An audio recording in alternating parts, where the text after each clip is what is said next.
Bismillahirrahmanirrahim.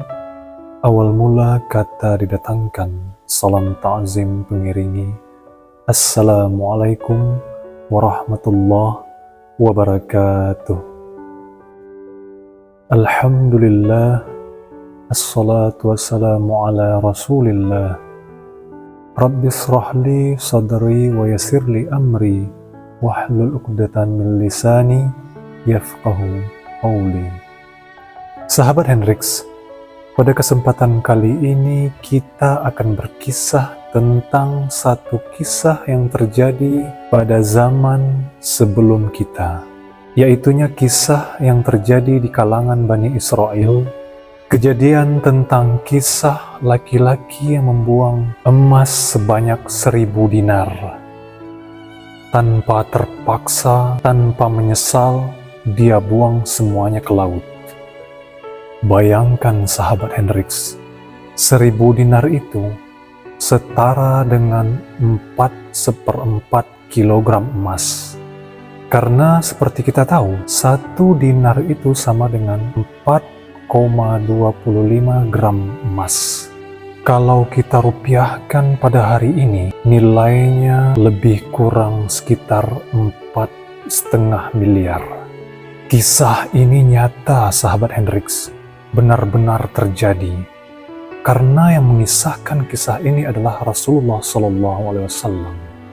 Kisah ini saya angkat dari hadis sahih yang diabadikan oleh Al-Imam Al-Bukhari dalam sahihnya nomor hadis 2291. Kisahnya seperti ini sahabat Hendrix. Dahulu kala ada seorang laki-laki dari kalangan Bani Israel yang meminjam 1000 dinar dari temannya, laki-laki yang juga dari kalangan Bani Israel. Sungguh jumlah yang sangat banyak. Bayangkan 1000 dinar. Kalau sekarang itu 4,5 miliar rupiah. Kemudian laki-laki yang akan meminjamkan ini mengatakan, tolong datangkan saksi untuk transaksi kita ini. Maka laki-laki yang meminjam mengatakan, cukup Allah sebagai saksi transaksi kita ini. Kalau begitu, datangkanlah seorang penjamin. Kata peminjam, dijawab, kafa billahi kafila. Cukup Allah yang akan menjamin. Apakah engkau tidak percaya kepada Allah yang menyaksikan transaksi kita ini? Akhirnya laki-laki yang meminjamkan itu mengatakan, Shadaqta kafa billahi syahida wa kafa billahi kafila. Cukup Allah sebagai saksi dan cukup Allah sebagai penjamin. Keyakinan yang begitu luar biasa kepada Allah Subhanahu wa Ta'ala. Dan akhirnya 1000 dinar tadi diberikan kepada si peminjam dengan ketentuan dia harus mengembalikan pinjaman tersebut pada hari dan tanggal yang telah disepakati berdua. Kemudian laki-laki yang meminjam itu pun kembali pulang ke negeri asalnya. Disebutkan dalam riwayat ini, negeri asalnya berada di pulau seberang. Dia tinggal sangat jauh dari tempat itu. Singkat cerita, tibalah waktunya pelunasan. Laki-laki yang meminjam ini adalah orang yang sangat jujur dan amanah. Dia bertekad mengembalikan apa yang dia pinjam, berupaya mengumpulkan kembali sampai terkumpullah sejumlah 1000 dinar tersebut. Niatnya dia akan melunasi tepat waktu. Namun ketika dia hendak menemui saudaranya yang meminjamkan 1000 dinar tersebut, dia tidak mendapati kapal atau perahu untuk menyeberang ke pulau yang jauh itu. Dia menunggu dan terus menunggu, namun kapal tidak ada juga yang singgah ke dermaga itu. Sementara jatuh tempo pelunasan sudah memasuki waktunya. Dia sangat khawatir tidak bisa sampai ke pulau seberang tepat waktu. Dan itulah yang terjadi sahabat Hendrix. Karena dia tidak mendapati kapal atau perahu untuk menyeberang. Namun Allah mengetahui tekadnya untuk melunasi hutangnya tersebut. Maka akhirnya dia melihat sepotong kayu yang besar di pinggir pantai lalu mengambilnya. Kemudian dia lubangi kayu itu, dia masukkan 1000 dinar tadi ke dalam kayu tersebut. Dia tidak lupa menuliskan sepucuk surat kepada saudara yang meminjamkannya 1000 dinar tadi. Dia tutup rapat kayu tersebut, diikat dengan kuat, kemudian dia berdoa, Allahumma innaka ta'lamu inni kuntu taslaftu fulanan alfa dinarin. Ya Allah, sungguh Engkau mengetahui aku pernah meminjam 1000 dinar kepada saudaraku si fulan. Dia meminta penjamin, lalu aku katakan cukup Engkau ya Allah sebagai penjaminnya, dan dia ridho. Dia minta adanya saksi, aku katakan cukup Engkau ya Allah sebagai saksi, dan dia ridho Engkau ya Allah sebagai saksinya. Dia percaya kepadaku dan dia yakin kepadamu ya Allah. Dan Engkau tahu aku sudah berusaha mencari kapal untuk menyeberang, mengantarkan 1000 dinar ini, dan Engkau juga tahu aku tidak mampu menyeberang untuk saat ini. Dan sungguh aku menitipkan 1000 dinar ini kepada Engkau ya Allah. Aku yakin dan percaya kepada kuasa-Mu. Lalu kemudian kayu yang berisi 1000 dinar dan sepucuk surat tadi dilempar begitu saja ke lautan.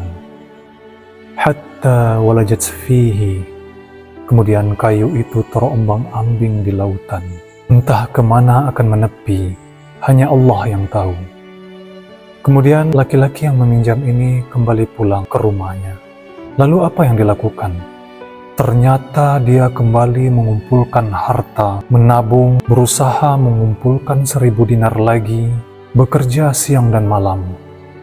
Sementara itu di seberang pulau, laki-laki yang meminjamkan tadi sedang menunggu adanya kapal yang datang ke dermaga. Karena hari itu sudah jatuh tempo pembayaran atau pelunasan hutang tersebut, sesuai dengan perjanjian mereka berdua. Dia terus menunggu dan menunggu, namun dia tidak melihat ada satu kapal pun yang datang ke dermaga itu. Dan dikisahkan dalam riwayat ini, laki-laki yang menunggu pengembalian 1000 dinar miliknya itu, pada saat itu dalam kondisi yang sangat membutuhkan. Kondisinya sudah tidak seperti dulu lagi. Dia banyak kehilangan harta, banyak kebutuhan, banyak yang dia tanggung, hartanya sudah menipis. Makanya dia tunggu dan terus menunggu, namun tidak ada kapal satupun yang datang ke dermaga itu. Beberapa hari berlalu, masih tidak ada kapal yang datang. Akhirnya dia pun lelah menunggu dan memutuskan untuk pulang. Ketika akan pulang, lalu dia mencari sebongkah kayu untuk dijadikan kayu bakar untuk kebutuhan memasak keluarganya di rumah. Lalu dia menemukan sebongkah kayu yang lumayan besar, terombang-ambing, dihempas badai di tepi pantai. Kemudian kayu tersebut dia bawa pulang. Subhanallah, beruntung kayu tersebut tidak langsung dia bakar. Dia belah terlebih dahulu. Setelah dia belah, dia menemukan 1000 dinar beserta sepucuk surat yang dikirim oleh sahabatnya di pulau seberang tersebut.